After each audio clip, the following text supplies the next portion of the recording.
So before you put this back onto that, you might want to get one of these.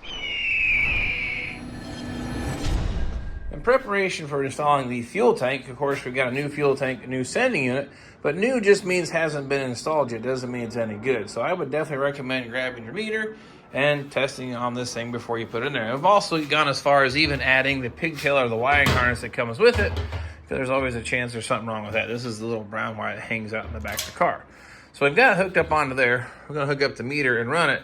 But how this works, this is just a potentiometer, variable resistor. When it's empty, when the float's down like it is right currently, nearly 0 ohms, 1 or 2 is probably fine. And when it goes all the way full this way, our resistance value should hit nearly 100 if everything is correct. And then obviously a gradual sweep in between the minimum to the max. About halfway is about here. It should be about 50 ohms or so.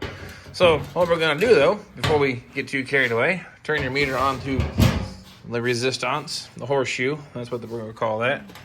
And we're going to check the two ends of it here. Right. The Greek Omega. Yeah, our fuel tank is now, this is what we'll be saying the fuel tank is, so it would be empty. So our resistance should be relatively low. We'll call it 2.6, 2.5 ohms. I'm okay with that. Now about half a tank, move this float about halfway up. Should be about 50-ish. Yep. Go all the way full. Should be about 100. So that's all the way full. So our sending unit, I think, is going to be good. It has potential to operate. So we'll go ahead now and install that in the tank. But we're not done yet, even after we put it into the tank. Okay. Yep. Sending unit. Oh, I guess I need to put this on there.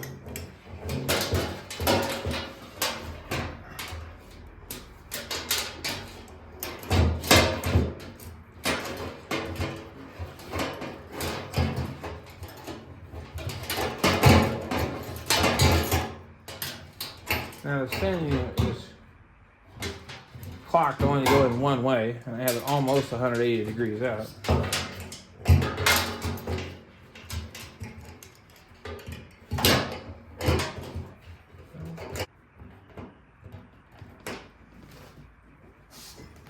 Wow, that's new. It's new. Wow.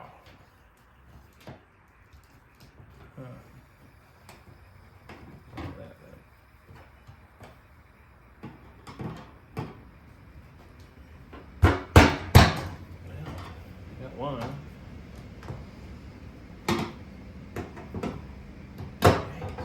Nope. That O-ring is stubborn. It's definitely going to be sealed. If we can put a little slickum on it, help it slide around in place a little bit. Compressing it. Looks like you're above it right there. That's going to go rotate just a little so it'll drop down. The range that'll get that. There you go. Underneath it, they're all like this O-ring is extra firm.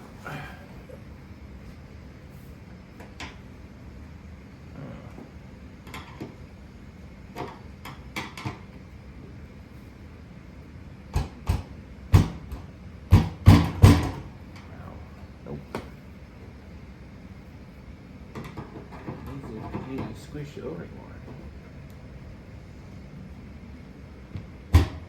Well, you know what we could do is bend these edges here down. Taper them down. Just a little bit on all three. Yep. Change the angle of approach. Twist these down, have a little bit of a ramp to help get that the guide in there. And here's the tool to do. Problem I think we're running into is the thickness of the O-ring is pretty thick, but it's just stout enough that it doesn't want to go. So I'll put a little bit of pitch on that.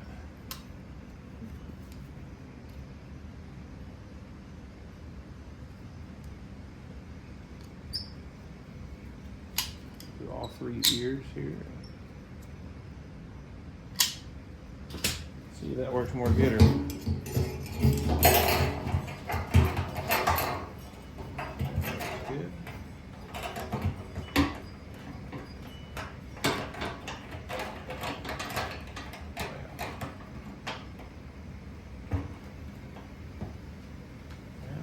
that might go now.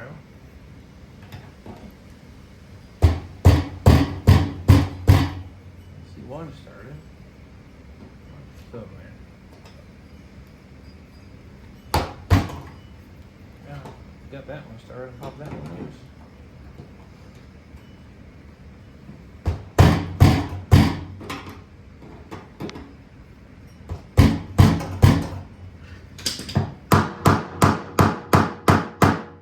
All three are started. Okay, I'm gonna show that up close. It's kind of hard to get the camera here and do all this in now. See how it's starting a tapered edge now I got underneath all three of the positions. Now I just gotta keep working this thing around into a circle until where these little things line up clear over to here. So I got the long way to go. So that's all I gotta do next. Video.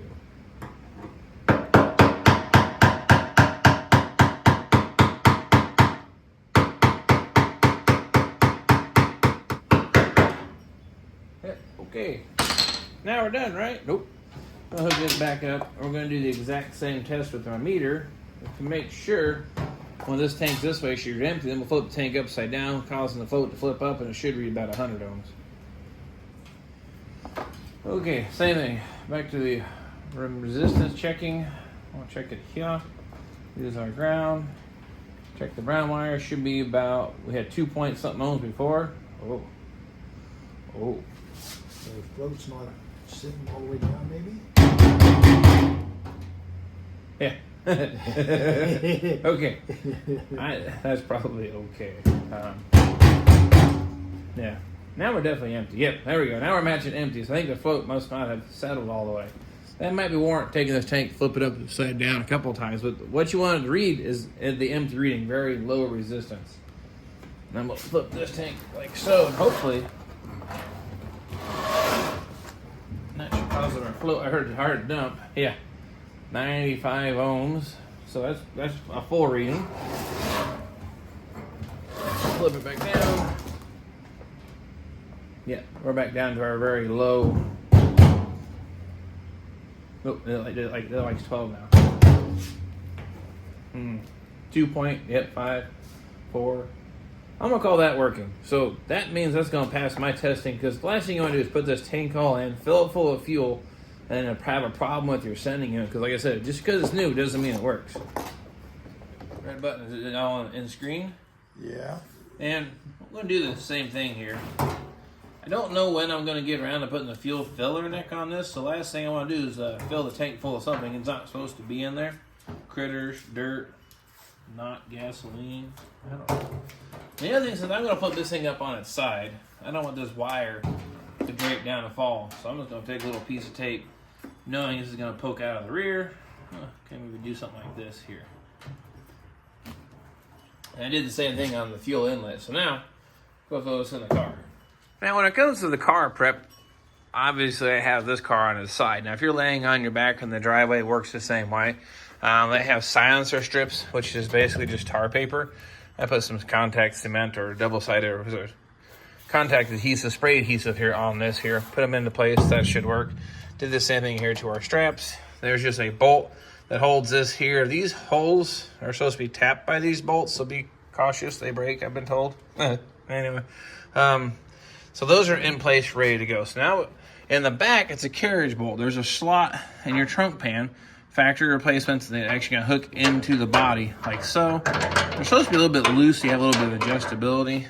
So when we get the tank in, then we wrestle these straps and start the nuts there into place. So that's what we're gonna do here. I got my assistant back working in the garage again, making him work on his own car. So we're gonna put that fuel tank into place. Now I'm gonna have him hold it. We're gonna wrestle the straps. If you got a hand or someone to help with it, it probably doesn't hurt.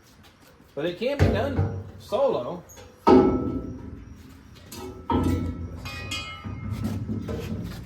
Wind chime. Okay.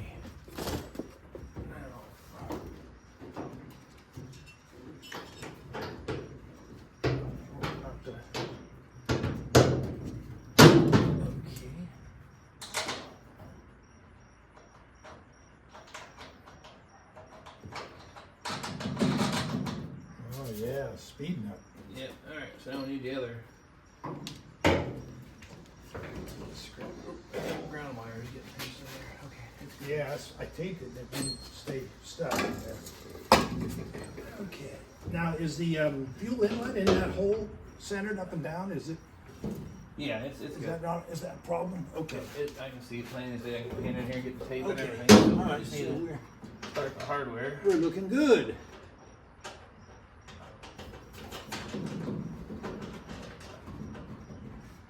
And actually, that's staying right put by itself. Yeah. I think we'll be fine now. Just snug up the hardware. And this goes to the trunk floor. There's a hole by the filler neck. It's gonna be a rubber dowel. It all goes through.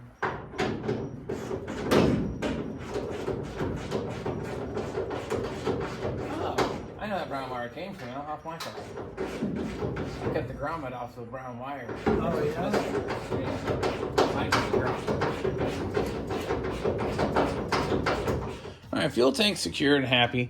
We're going to attach the ground to the body like it was from the factory. Typically, if you didn't put a new trunk floor in, you'll have a little 1/8-inch hole about here on that bracket. Well, this is the new floor pan, so guess what? I don't got no hole. We're going to put one in here. This is our normal number 10 self-tapping screw. A little longer than what the factory used. There's 2 layers of steel here, so.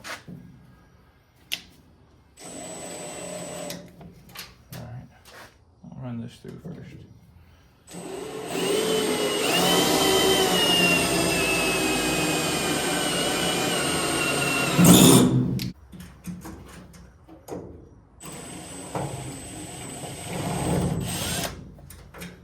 What I want to do is put the ground wire on the back side of the strap here.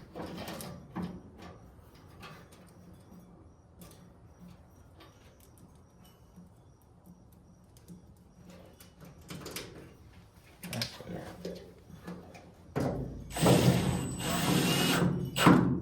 Now what I'm going to do, yes, that's grounded to the body, but is it any good? So back to our meter again. I love using this thing. It's going to tell, we're going to find a blank spot of metal somewhere on this car where there's no paint yet.